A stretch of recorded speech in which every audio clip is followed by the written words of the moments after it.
Wow, the weather was really bright a second ago.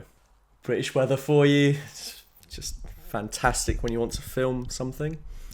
The MCU has finally crossed into animation in a big way with Marvel's What If, a collection of stories asking the question, what if? The first episode poses the question, what if Peggy Carter and not Steve Rogers became Captain Carter. Captain Carter. We'll get to that. It follows the beats of the First Avenger, but from Peggy's perspective as she takes on Hydra. So you pretty much get Captain America the First Avenger, but with Peggy Carter in the lead and Steve Rogers in a side role, with some added Tesseract-powered Ironmonger-esque weaponry. It's a suit, obviously.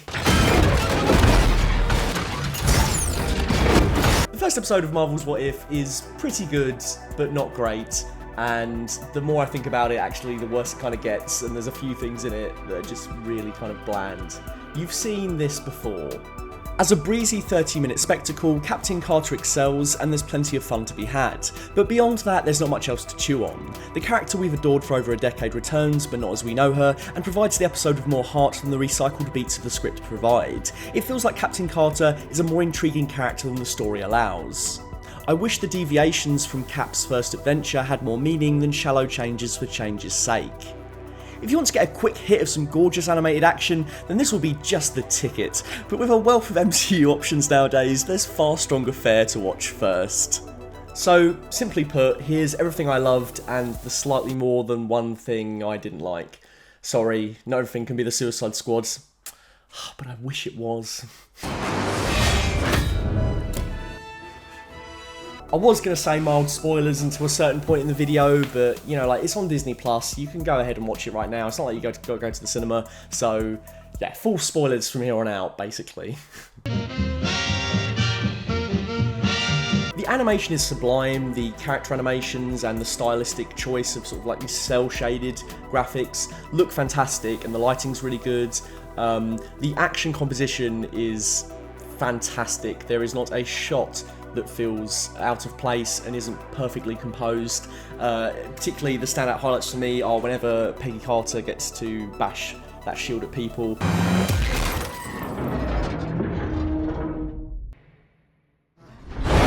The sound design is a standout, all the familiar bonks and donks are there, and it's mixed together beautifully with the music in a montage that charts Peggy's wartime exploits. A recreation of the same montage from TFA. The use of light and shadow casts real depth in the images, so when Peggy zips across one end of the room to the other, the lighting really sells it. I don't think there's any more praise I could heap on the animation style. It's fluid, colourful, full of contrast, and a joy to watch. There's two great unbroken shots that are probably the best animation in the entire special, and it's when Peggy is riding Steve's Hydra Stomper and then like zigzagging between different planes and just taking out dudes left and right in the air while she's skydiving, and the other time is when she's storming Red Skull's castle. She like traverses up the wall and then like jumps down and then is like smashing into different dudes. And, like the camera keeps like, you know, moving up with her. It's really, really well done animation. I was seriously really impressed. It's the Captain America combat from the movies ported to animation, and I don't think they could have done it any better, honestly.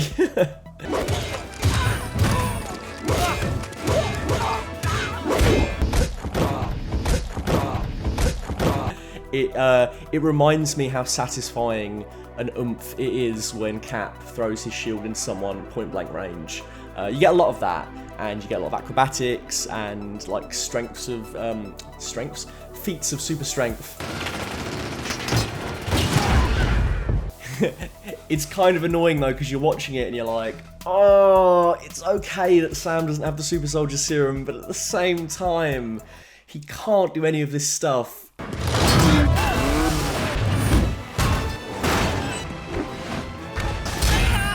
I kind of want to see him do that stuff. Like, you know, he could have the wings and the shield and the serum. Is that too much? Is that too much to ask? No. In spite of Chris Evans' Steve Rogers finishing his storyline, I think there's plenty more room for Hayley Atwell's Peggy Carter. And besides, you can keep the happy ending with Steve and Peggy in that timeline, and now we can open ourselves up to all kinds of possibilities like this one. I think the actual core concept of Peggy Carter becoming Captain Carter and having the super soldier serum and all that sort of stuff is really neat.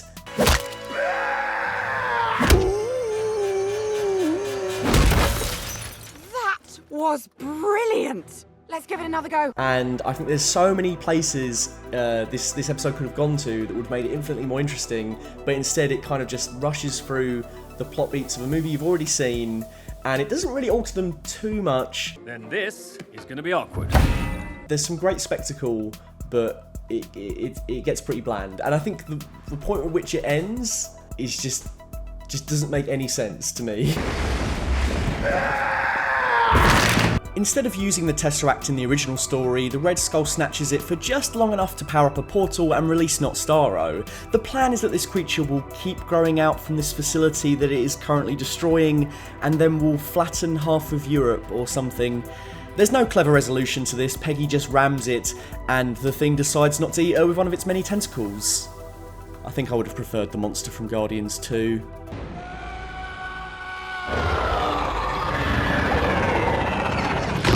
On that note, Ross Marquand returns to do a pitch-perfect portrayal of the villain first played by Hugo Weaving, but the Red Skull barely makes an impact on anything at all. When Octopussy turns up, it's as if the Red Skull needs to be dispatched as quickly as possible to keep the plot moving. If you're going to swap Steve for Peggy, she deserves a hero-villain relationship that's just as well defined. As it stands, Captain Carter has yet to face a proper threat. It's essentially a 30-minute origin story, which is fine if you wanted that, but I think, people know Captain America the First Avenger pretty well. I don't think we need a recap at the start telling us who the original Captain America is.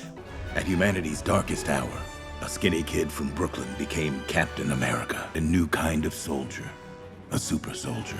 After turning the tide of World War II, he made the ultimate sacrifice. We know, I think we just should have had the inciting incident where Peggy becomes Captain America, and then we can go off and tell our own stories. The way this episode tracks through the plot beats of the First Avenger so rigidly, it kind of reminds me of the original Star Trek reboot in 2009 with Chris Pine and Zachary Quinto. The whole strength of that movie is that it starts off from a place that we know, and then because of time travel shenanigans,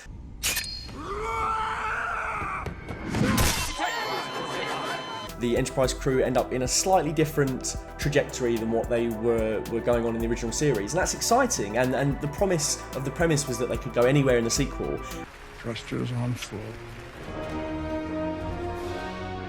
And in the next one, they just do Wrath of Khan, but Kirk and Spock swap. And that's kind of what this is. It's just First Avenger, but Kirk and Spock, they swap places. By Kirk and Spock, I mean Steve and Peggy. We're following, right? We're following. Okay, good. God, it's just getting galaxy brain up in here. The weather's shit. It's Thursday. I should have filmed on Tuesday, and here's where we're at.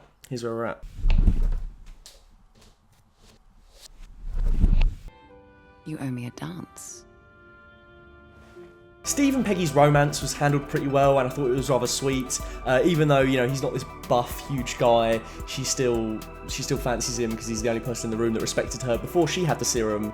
And they're kind of kindred spirits in that way. It's very lovely, and I also liked that he didn't die in the train sequence. I like that we used the First Avenger as a springboard, but it adheres too closely to that movie. And then ironically, the places where it does deviate, I think are just a bit nonsensical. The Allies get the Tesseract within the first 10 minutes of the special, and they hold on to it until the very end. And in the original movie, the fact that Red Skull has the Tesseract is kind of like the entire point of the conflict. This will change the war. This will change the world. The fact that he has this unlimited new state-of-the-art, bleeding-edge technology that the Allies don't have means he can wipe them out in a matter of days. And in this, he loses the Tesseract early on, the Allies get the Tesseract, and rather than the Allies using the Tesseract for the same, destructive capabilities that they would use, that Hydra would use, which would have been interesting, they just turn it into an Iron Man suit, which is cool. Obviously, it's still better than anything the Allies have, but it seems like a bit singular in vision.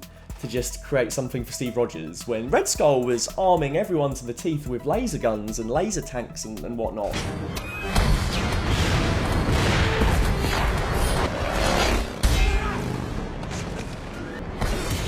Wouldn't it have been more interesting if Peggy had won the Tesseract in the first 10 minutes and then the Colonel, who was being a massive dick to her at the start, he should have got his hands on the Tesseract and been like, let's do what the Red Skull's doing, and then she's got to stop him instead.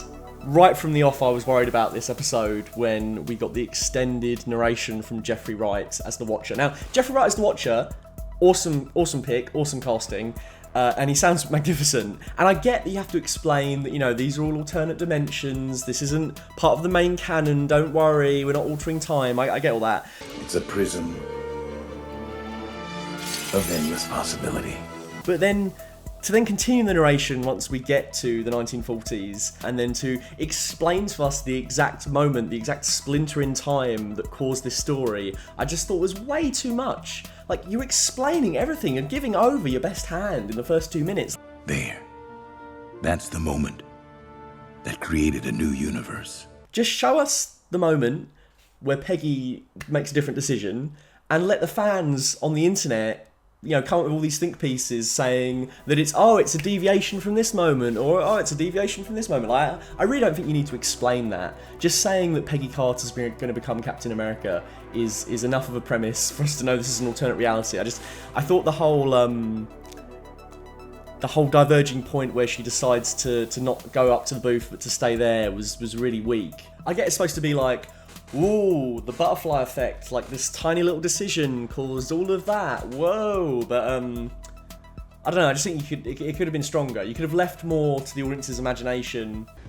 Agent Carter, don't you think you would be more comfortable in the booth? There.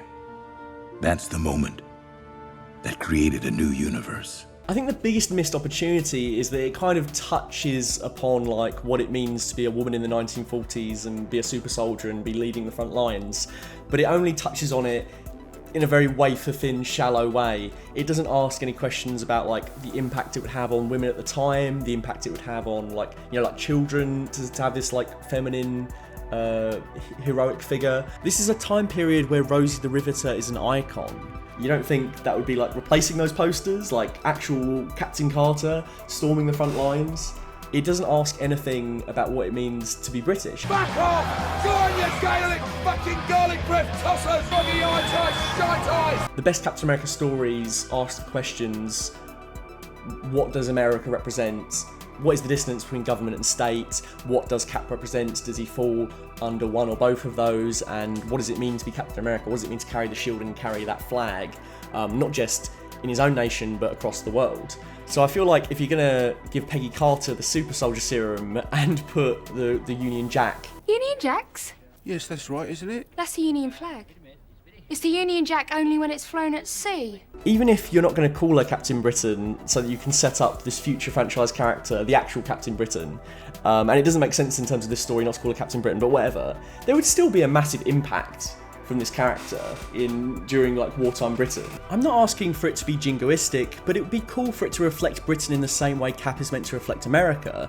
It can be critical and offer insight into the culture of both the period and today. We could have explored keep calm and carry on, the stiff upper lip, great British spirit, the notion of bottling up emotions and keeping up appearances to your neighbour. Maybe Peggy could have found Steve's death hard to process because as a woman in the 1940s she's used to saying little and keeping her head held high. Maybe that wouldn't have necessarily worked, but my point is that what if doesn't go there at all. It's kind of ironic in an episode that's all about a woman getting to do everything that a man can do and like gets to prove her worth as his equal, doesn't get the superhero moniker that he got. Steve got to be Captain America, but Peggy doesn't get to be Captain Britain. Sorry, we've got to reserve that for another character, so you just have to be Captain Carter. Let's just go with it. Flynn's a moron. Lucky for you, I'm a genius. Howard Stark made me chuckle a few times, and Dominic Cooper's more exaggerated cartoon delivery in this was perfect. I really could have done with more of this Captain Carter, Steve Hydra Stomper, guy in the chair Howard dynamic. Also, you just got to hand it to a guy who goes into battle in a waistcoat and dress shoes. Bucky is really weird in this one. he kind of sounds like Robin in the 60s Batman show. Everything he says is kind of like punny or kitsch. And it's fun for the special. Yeah, I've heard that one before. Something about this smells as fresh as 3-day-old fish. If Steve isn't Captain America, then Bucky doesn't really have a place in the story anyway. So I kind of like that rather than trying to shoehorn him in too much, he has a bit of a plot role and then he says a couple of goofy lines. That was funny to me. Talk about being a few sardines short of a can. The Hydra Stomper Cap team up is awesome. And I could totally do with more of that. I really wish that she'd have actually just stayed in the 1940s, because I feel like the whole woman out of time thing... Ma'am, please put down the sword. You know, we've done it with Steve, and we waited years to see Peggy and Steve reunited, so I feel like to kind of do that, like, you know, to go through the motions of her again, but the inverse, and have her be pining after old man Steve and thinking about what could have been, just seems a bit tired. You're going to be okay. Of course. I think it perhaps would have been more interesting if she'd have stayed in the 1940s and we would have gone off, like, you know, if there's a What If Season 2 and we go back to Captain Carter, it would be cool to see how her living through the 40s, 50s, 60s with Steve, maybe creating S.H.I.E.L.D. together, how that would kind of play out. And you know, of course, like, if Steve's going to continue to be the Hydra Stomper, maybe he'd become more of a hero in, you know, 50s, 60s America alongside Captain Carter, so that would be an interesting relationship to see continue. But instead, they seem to have opted for, again, you know, like what I was saying before, it's all the beats of the First Avenger right up until where it links with Avengers. And Hawkeye and Sam Jackson appear. Hawkeye and Sam Jackson. Is it Sam Jackson voicing it?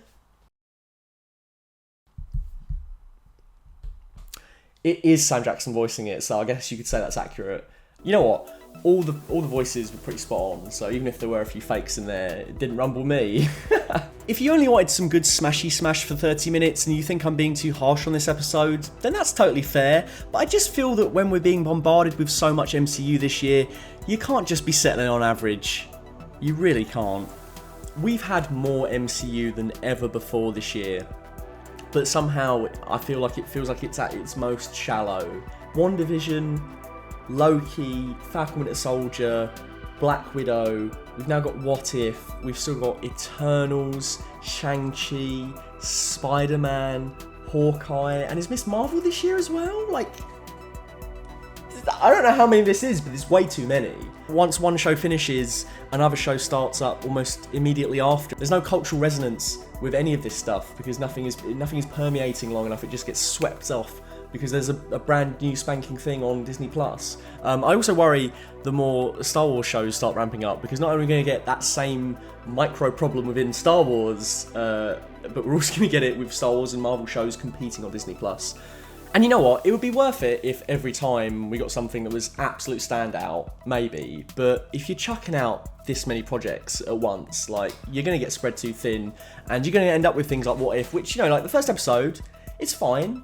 But it's not anything to write home about. It's not like an essential MCU story. The idea of Peggy Carter becoming a Captain America is awesome, and I would happily read like a 6-issue limited run on it in the comics. But a 35-minute What If episode that is just the same movie you've seen before doesn't quite cut the mustard for me. I would be interested in seeing more from this character, and she's rumoured to be in Doctor Strange in the Multiverse of Madness. Now, I think that would be great. I think if you crossed her over into live action, like Hayley Atwell's Peggy Carter has a lot more life in her, I think, in the MCU than Steve Rogers. I think we've tied off that story in a really neat, succinct way, and I think it would be weird to bring Chris Evans back. But a variant of Peggy Carter, I think there's plenty you could do there, because since 2011 she's pretty much been doing cameos anyway, or existing on TV. So you could bring her back into the main movie timeline in a really cool way by making her a super soldier. And also, I love that she got to wield like a sword at the end. That was great. You know, very Excalibur,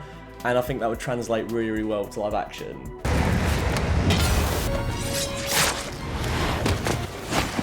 Doctor Strange in the Multiverse of Madness, Sam Raimi.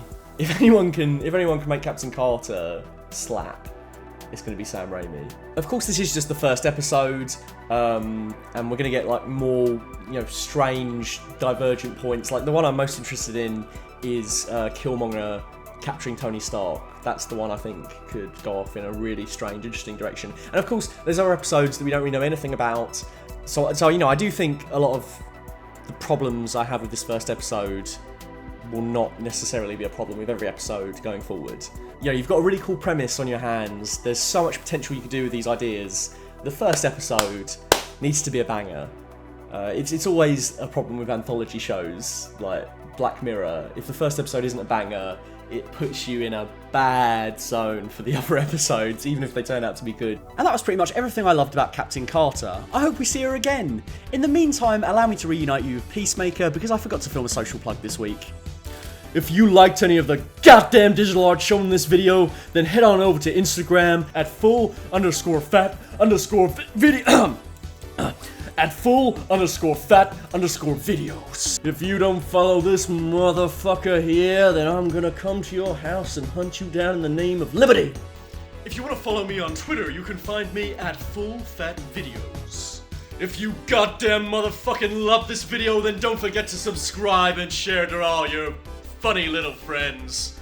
Sorry, Matt here again. You can also catch my extended thoughts on Captain Carter on the latest episode of the Full Fat Podcast.